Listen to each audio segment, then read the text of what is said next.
नमस्कार, मैं Jagdish Yadav, perfect picture channel के लिए। आज इरफान साहब से बात किया हूँ, बहुत कुछ सीखने को मिलेगा आपको। इरफान साहब ने दूरदर्शन और राज्यसभा टीवी के लिए देश की तमाम मशहूर शख्सियतों अथवा युवा लेकिन होनहार शख्सियतों से गुफ्तगू किया है। तो उस गुफ्तगू को देख करके मैं बहुत प्रभावित हुआ हूँ अपने जीवन में।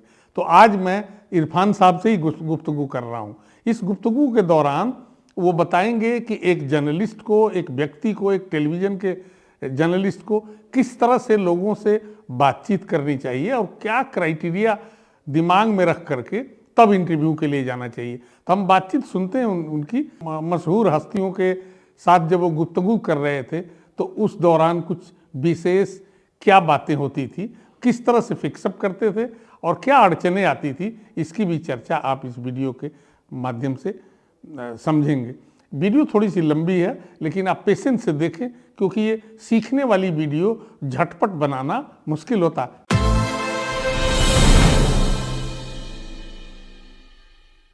ब्रॉडकास्ट करने के लिए, पॉडकास्ट करने के लिए, टेलीकास्ट करने के लिए किस तरह करना चाहिए?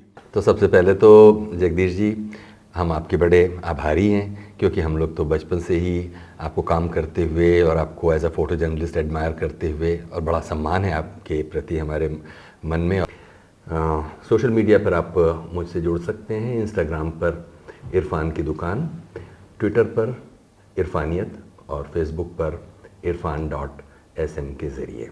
गुफ्तगू 2011 में जब राज्यसभा टीवी शुरू हुआ, उसकी स्थापना के साथ ही ये प्रोग्राम शुरू हुआ और राज्यसभा टीवी के समाप्त होने के साथ वो सीरीज़ समाप्त हो गई। गुफ्तगू के बारे में कहूँगा कि उसको शुरू से ही कुछ एपिसोड्स के बाद ये लग गया था कि स्टूडियो में उसको ना किया जाए।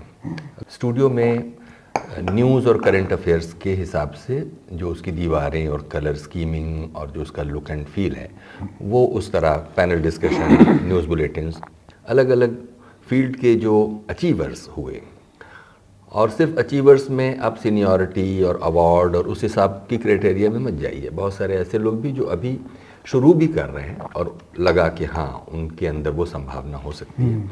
और ये बदकहियाँ एक तरह से कहिए कि long form, relaxed, unscripted, uninterrupted, ये सब उसके फीचर्स हैं।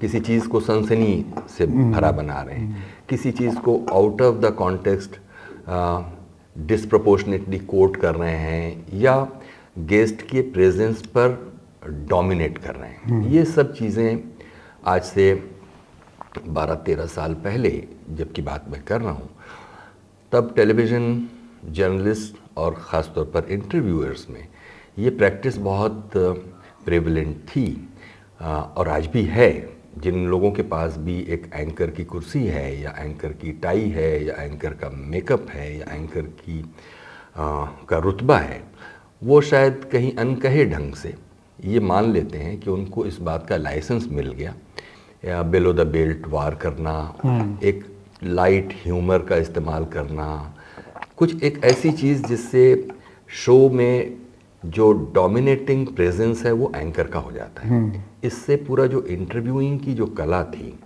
कला तो थी, और हम से पहले, मेरे आने से पहले बहुत सारे बड़े बड़े गुरुओं ने उसको करके दिखाया।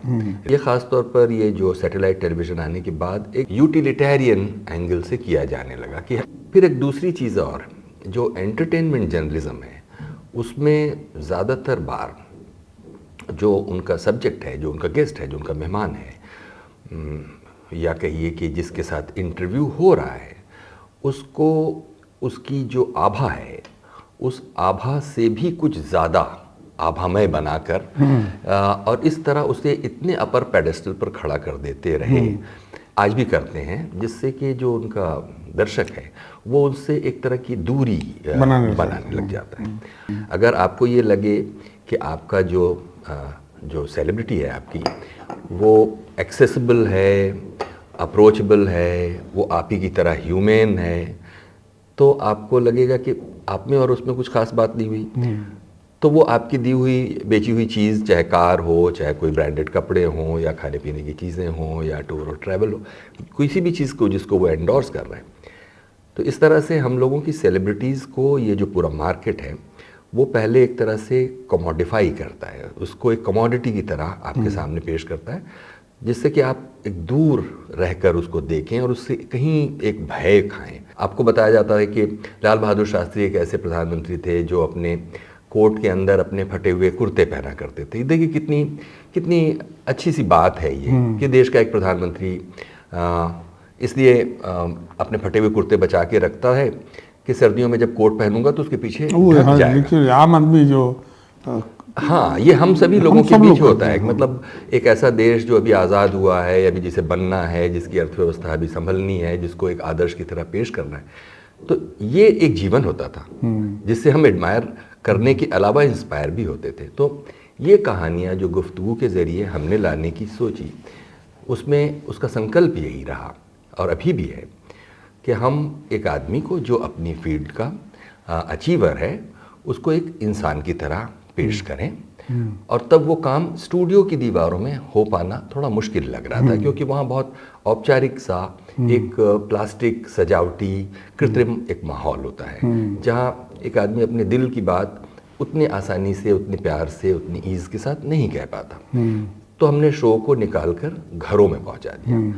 हम जिस तरह की लीगेसी स्टोरीज़ और इंस्पायरिंग स्टोरीज़ की कामना करके चलते हैं, हमारा वो बहुत नुकसान करता है। ये एक प्रिविलेंट कल्चर जिसमें लोगों ने सेलिब्रिटीज़ को अप्रोच ही सिर्फ इसलिए किया क्योंकि उनके साथ जाकर किसी चीज़ पर कोई दो बात कर लेंगे। बजट आया तो मान लीजिए आपसे कोई एक बयान लिया 3 मिनट का, उसमें से 20 सेकंड का एक टुकड़ा काट के लगाया। ये जो एक कल्चर है, उससे अलग एक आदमी जिसने अपनी ज़िंदगी का इतना बड़ा हिस्सा एक ख़ास पेशे में लगाया, उस तक पहुँचने का उसका सपना, उसकी असफलताएं, उसकी प्रेरणाएं, उसके परिवार से उसको क्या एक फॉर्मेटिव एक एक्सपीरियंसेस क्या हुए, या जो उसके स्ट्रगल्स थे उसमें कहाँ उसकी जीत, कहाँ हार, कौन से इम्पोर्टेंट लोगों ने, किताबों ने, दृश्यों ने, कहानियों ने उसके जीवन को शेप अप किया।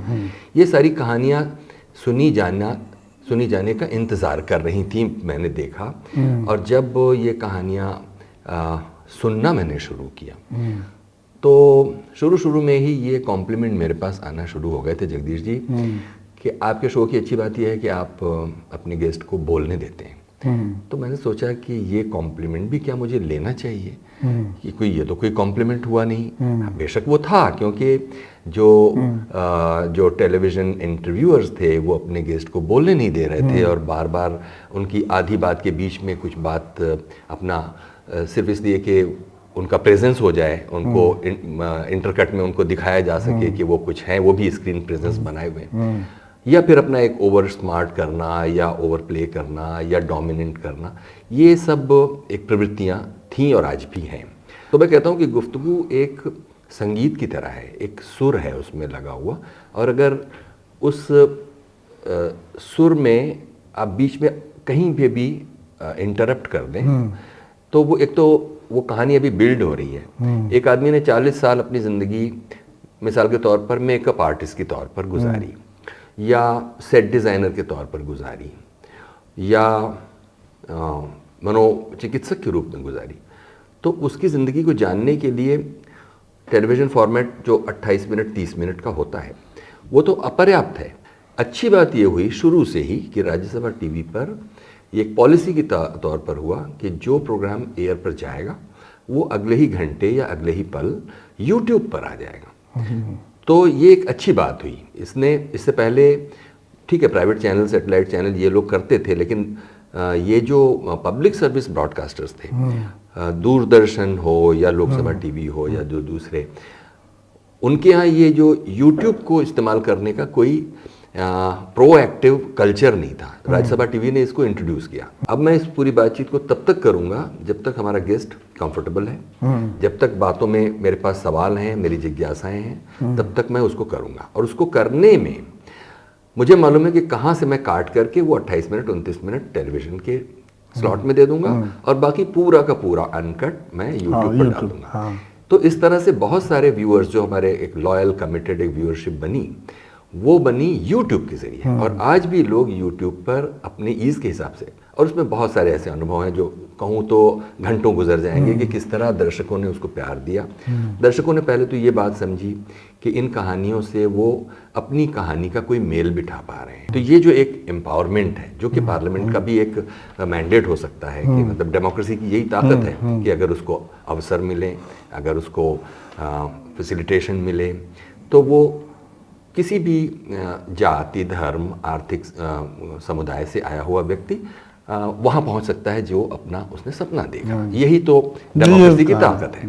खासतौर पर विदेशों में रहने वाले जो भारतीय हैं, उनके लिए तो एक बड़ी एक तरह से उनके लिए एक अध्ययन की सामग्री है उनके लिए कि भाषा, जो भाषा हमारे यहाँ जिस बोलचाल की भाषा वो ख़त्म होती जा रही है, और हमारे ऊपर एक जो थोपा हुआ एक अंग्रेज़ी का जो कल्चर है, और ख़ुद जो लोग चले गए विदेशों में, मतलब जो डायस्पोरा के लोग हैं, वो भी अपनी संस्कृति, अपनी बोली के मुहावरों के न्यूएंसेस से कटते चले जाते हैं। तो जब वो मुझे बोलता हुआ सुनते हैं और उसमें एक ठहराव की बात करते हैं, उसमें एक मेरे जो टोनल प्रेजेंस है उसमें एक वार्मथ है, ऐसा मुझे बताया जाता है। वो मुझे मालूम नहीं कि क्या है, वो तो दर्शक ही बताएंगे कि वो मैं क्या करता हूँ। लेकिन ये मैंने ज़रूर देखा कि अगर आज की तारीख में यूट्यूब सारे एपिसोड्स किसी वजह से ऑफलोड कर लें, तो एक बहुत बड़ी कम्युनिटी के पास सारे एपिसोड्स डाउनलोड होके रखे हुए हैं, क्योंकि वो उनके लिए एक शैक्षिक सामग्री भी है। तो इस तरह से एक ऑनलाइन डिजिटल रिपोजिटरी फ्री में मौजूद है, जो कि किसी भी पब्लिक सर्विस ब्रॉडकास्टर को करना चाहिए। और ये हम लोगों के यहाँ बहुत कम किया हुआ काम है, और आज भी उसकी बहुत ज़रूरत है, जिसे युद्ध स्तर पर किया जाने की ज़रूरत है, क्योंकि इतना विशाल देश है। जो कॉरपोरेट टेलीविज़न है या जो कॉरपोरेट डिजिटल भी है, उसकी समझ सेलिब्रिटी को लेकर एक बड़ी फिक्स सी है कि सेलिब्रिटी वो जो विजिबल हो। क्यों?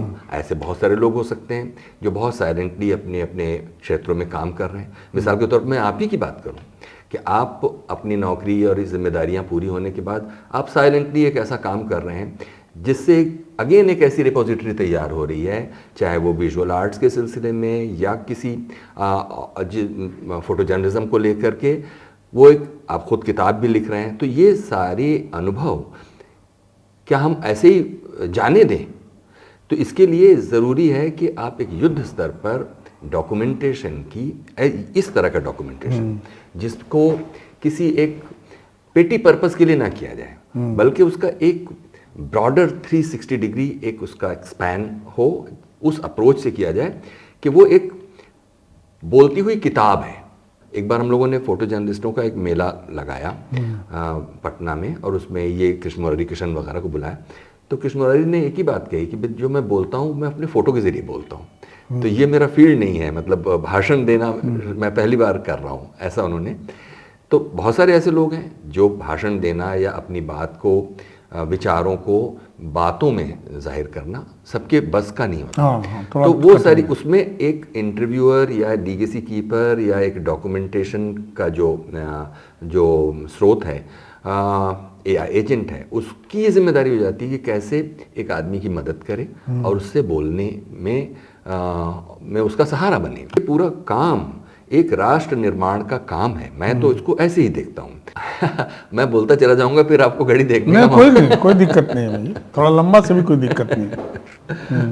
कैमरे से जब इंटरव्यू शूट करता हूँ तो मैं अपने दूसरे तरीके का इस्तेमाल करता हूँ, और वो तरीका ये होता है कि जो रिपोर्टर बात कर रहा है उस व्यक्ति से, उस वक्त तो मैं 1-2 क्लिक ऐसे ही कर लेता हूँ, लेकिन मैं ये कहता हूँ उस व्यक्ति से पहले ही से सेट करता हूँ कि ये तो इनके लिए टाइम था, अब मेरे लिए भी टाइम चाहिए, ताकि मैं पावरफुल तस्वीर दे सकूं। तस्वीर आवाज़ तो नहीं निकालेगी, लेकिन उसमें चेहरे के भाव से पता चलेगा कि आप कौन हैं और किस तरह की आपकी पर्सनालिटी है। इमेज को प्रभावी बनाना इसलिए ज़रूरी है कि उस तस्वीर की वजह से भी कुछ लोग उसकी वो जो टेक्स्ट को पढ़ने लग जाएंगे। तो ये ध्यान रखने की ज़रूरत है। और इमेज कमज़ोर रहेगी, टेक्स्ट में पावर है, तो विजुअल जो इम्पैक्ट होता है ना खींच के लाने का, वो टेक्स्ट में नहीं आएगा।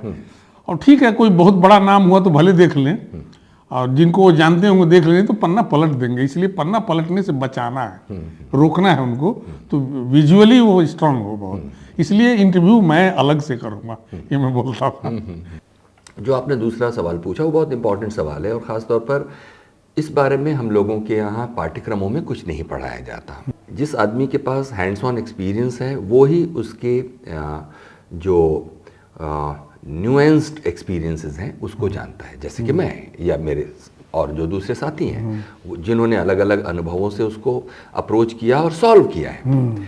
बहुभाषी देश है, एक तो बात ये कि ज़रूरी नहीं है कि आप हिंदी में कोई कम्युनिकेशन कर रहे हों तो हिंदी की किसी मानक बोली या स्पीच से आप एकस्टम्ड हों, ज़रूरी नहीं है। ज़रूरी नहीं है कि आप उत्तर प्रदेश के भी कुछ मध्य के हिस्से के हों, हो सकता है कि आप पूर्वी हिस्से के हों, हो सकता है पश्चिमी हिस्से के हों, और तब बोलियों का कुछ असर आपके ऊपर पड़ता है। यानी आखिरकार आपको जब आप प्रेजेंट करते हैं, जब आप एक ऑडियो विजुअल कम्युनिकेशन के माध्यम में होते हैं तो आपके पास एक भाषा होती है और एक लहजा होता है जिसको इंटोनेशन अंग्रेजी में कहते हैं, उस पर बोलियों का असर होता है। बोलियों का असर एक हो गया, मतलब अगर आप बुंदेलखंडी हैं, आप अवधी हैं, आप भोजपुरी हैं, आप रुहेलखंडी हैं, आपके भाषा पर असर होगा। आप इवन राजस्थान मध्य प्रदेश में होंगे तो आप ऐसे कैसे पैसे इस तरह बोलेंगे। हम उसको कुछ रेडिकुल नहीं करना चाहते या हम उसे उस पर कोई जजमेंट नहीं देना चाहते,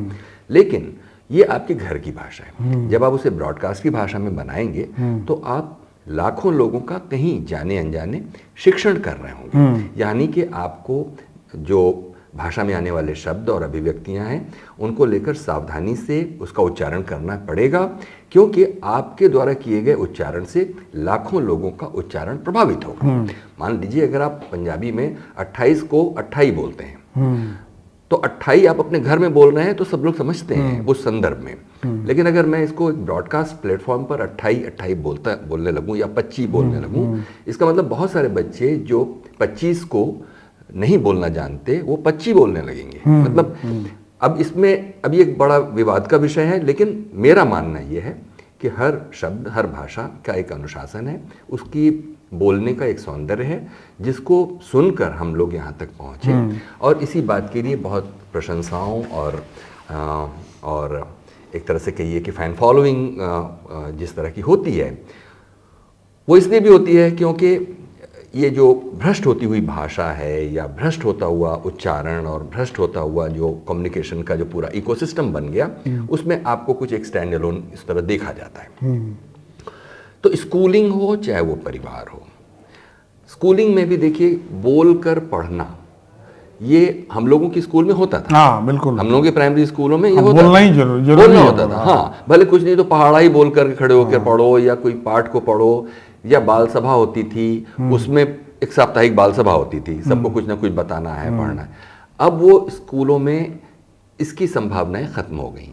यहाँ तक कि बच्चे जिनके अंदर कुछ बोलने की, अपने को प्रेजेंट करने की का थोड़ा भी कोई क्षमता गुण होता है, उसको स्कूल का पूरा सिस्टम सप्रेस करता रहता है। मतलब उनके अंदर जो एक स्पॉन्टेनिटी, एक जो उत्साह और भाषा के साथ खेलना, वो सब तो घर का परिवार, स्कूल का ये जो सेपरेशन और पाठ्यक्रमों में लिखी जाने वाली भाषा, निबंध या जो प्रस्ताव, ये सब चीज़ें जो वो बड़ी बुकिश टाइप की हैं, मतलब वो बोली जाने वाली भाषा से कहीं कहीं दूर हैं। तो यहाँ मतलब जो ख़ास तौर पर वो लोग जो इस प्रोफेशन में उतरना चाहते हैं, पहली तो चीज़ ये है कि एक पत्रकार को जैसे कि हर विषय में कुछ ना कुछ ज़रूर जानना चाहिए।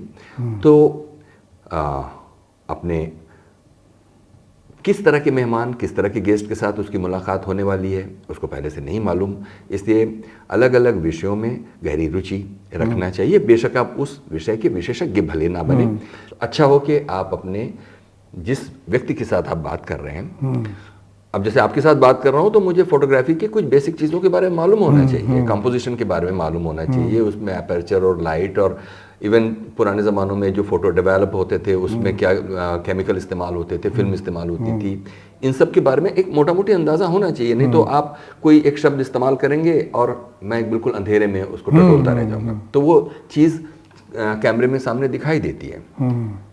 कोई भी काम करने से पहले आपको उस विषय में थोड़ी जेन्युइन दिलचस्पी लेनी पड़ेगी, एक जिज्ञासा का एक थोड़ा विस्तार करना पड़ेगा, अपने मन को थोड़ा तरल बनाना पड़ेगा। अहमन्यता से अगर आपने, क्योंकि अहमन्य आप हो ही जाते हैं, जैसे ही आपको एक जिम्मेदारी दी जाती है और आपके जेब में एक प्रेस कार्ड होता है तो आप उस एरोगेंस से आप वहां पर जाते हैं। तो जैसे उस प्रेस कार्ड के एरोगेंस में आप किसी आदमी, तो आप हो सकता है कि हरिकिशन सिंह सुरजीत से पूछें कि सर आपका नाम क्या है। ऐसा भी हुआ, हमने देखा, ऐसा होता है कि आप गए किसी शिव कुमार शर्मा से आप बाइट लेके निकले और आपको मालूम ही नहीं है कि किससे आपने बाइट लिया।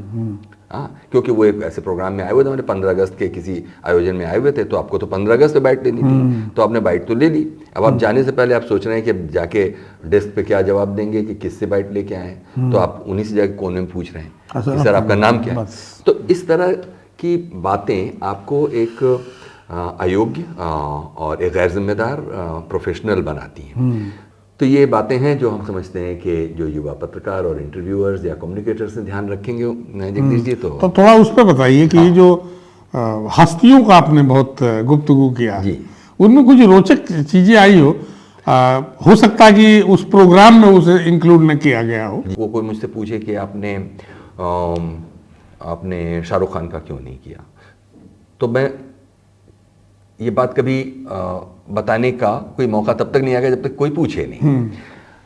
सच तो ये है कि मैंने सबको अप्रोच किया, लेकिन उनमें से जहाँ से रेसिप्रोकेशन हुआ, जहाँ से जवाब आया, उस मिसाल के तौर पर बमन ईरानी को मैंने मैसेज किया और उनका पर्सनली जवाब आया और वो इंटरव्यू अगले ही हफ्ते फिक्स हो गया।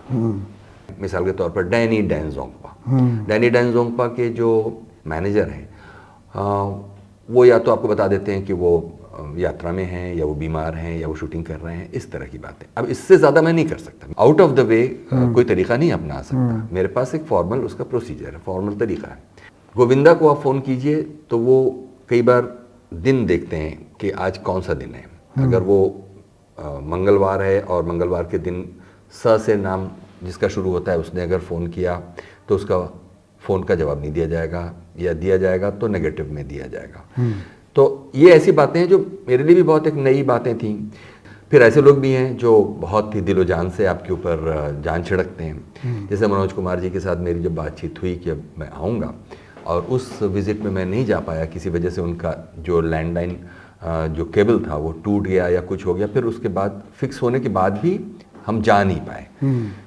फिर उसके बाद जब मैं गया, उसके शायद 2 या 3 साल के बाद, तो मुझे अच्छी तरह याद है कि वो, चूँकि उनके कमर में कोई तकलीफ़ है तो वो लेटे रहते हैं, तो उन्होंने कहा कि बड़ी देर कर दी मेहरबान आते आते। फिर वो उन्होंने कॉन्वर्सेशन से पहले भी और बाद भी तरह तरह की बातें, उन दिनों देश में राजनीति क्या चल रही है, या फिर उन्होंने कहा कि एक बार आप क्यों नहीं विनोद खन्ना को और धर्मेंद्र को और मुझे एक साथ बैठाकर हम लोगों के जो रेल में लोकल ट्रेनों में चलने के किस्से हैं उसको एक बार क्यों नहीं बात इस पर करते हैं। मतलब वो खुद अपने से, तो ऐसे लोग, या देखिएगा कामिनी कौशल जी के यहाँ गए तो उनके यहाँ उनके घर के बाहर कार्टन्स थे जैसे रखे हुए, उसमें VHS टेप रखे हुए थे उनकी अपनी फिल्मों के। आपको मालूम है कि VHS टेपों को अगर आप ठीक ढंग से प्रिजर्व ना करें तो वो डीमैग्नेटाइज हो जाते हैं या उनके अंदर मॉइस्चर आ जाती है, तो उसको भी प्रिजर्व करने का अपना एक डिसिप्लिन है। जाहिर है कि उनको नहीं मालूम था, मालूम रहा होगा, बस उनके किए हुए काम का एक तरह से रेपोजिटरी वो उनके घर पे उस तरह से।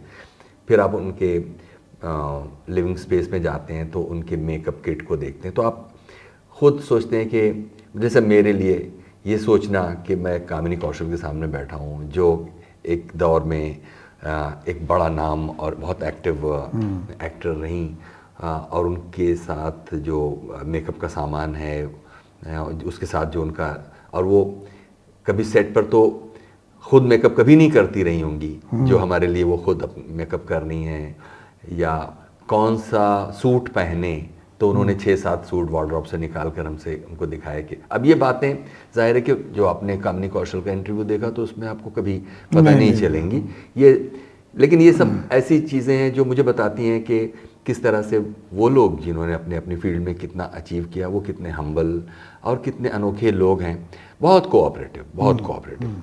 ऐसे भी लोग जिनको ये लगेगा कि अच्छा राज्यसभा टीवी से फ़ोन आ रहा है तो कहीं मुझे राज्यसभा में कोई एज अ मेंबर तो नॉमिनेट नहीं किया जा रहा है, या किसके साथ हुआ ऐसा? ये शायद इनके साथ हुआ, सलीम साहब के साथ हुआ। अच्छा। हाँ, सलीम साहब जो सलीम जावेद हाँ, होते हैं, हाँ। उन्होंने तो कहा कि भाई देखो ऐसा है कि बातचीत करना तो है लेकिन पहले तुम आओ, पहले हम लोग रिकॉर्डिंग से पहले बातें करेंगे। तो वो पूरा दिन उन्होंने हमको लंच पे पूरी टीम को, और जितनी देर हम लोग बैठे रहे इधर उधर की बातें होती रहीं, और अगले दिन फिर रिकॉर्डिंग हुई।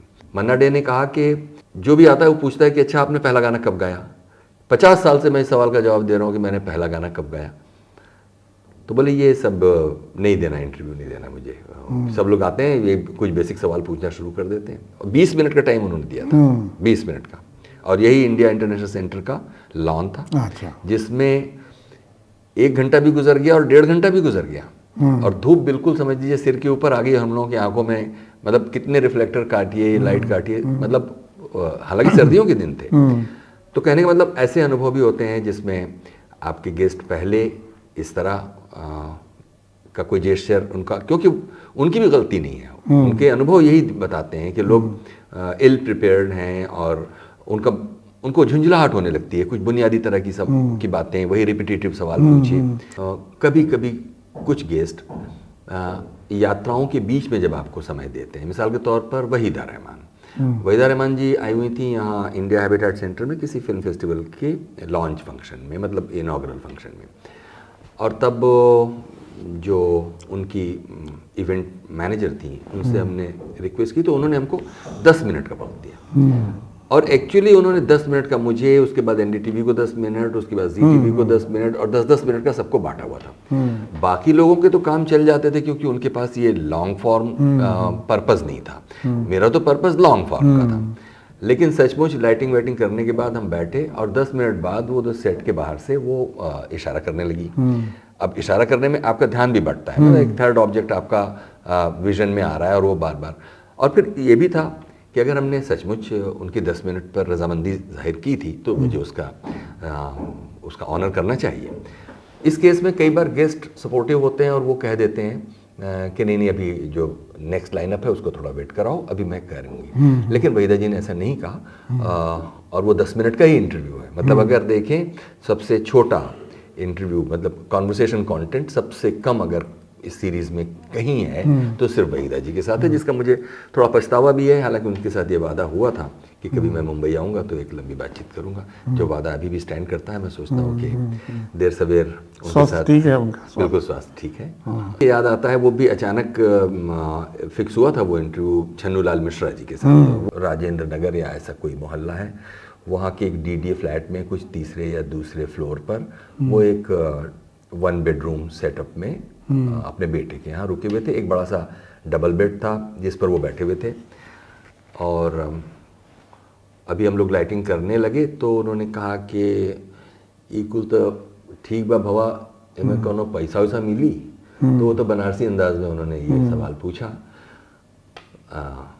अब जाहिर है कि हम लोग ऐसे सवालों का जवाब, खासतौर पर पंडित छन्नूलाल मिश्रा जैसे स्ट्रेचर के आदमी को क्या जवाब देंगे। खैर वो फिर इंटरव्यू हुआ, उसमें एक लंबी कहानी है।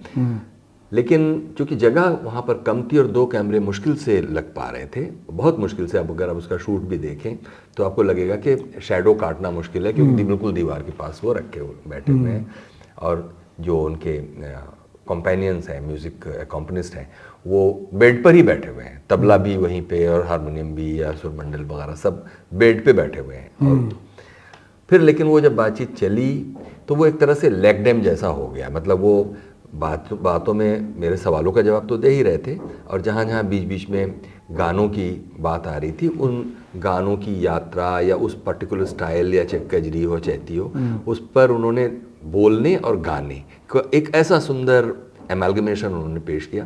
तो मैं कहूँगा कि म्यूज़िक के मामले में खुद शुभा मुद्गल या फिर पंडित छन्नूलाल मिश्रा एक लगता है कि हाँ, मतलब सिर्फ उतने सुरीले व्यक्ति नहीं, उनका सबसे मजा आता है जब किसी राग को गाते हैं तो उसके बारे में वो समझाते हैं। हाँ, वो सबसे अच्छा लगता है। बिल्कुल हाँ, बिल्कुल। हाँ, वो कहते हैं आवाज बगाए करने से लोग भाग जाएंगे।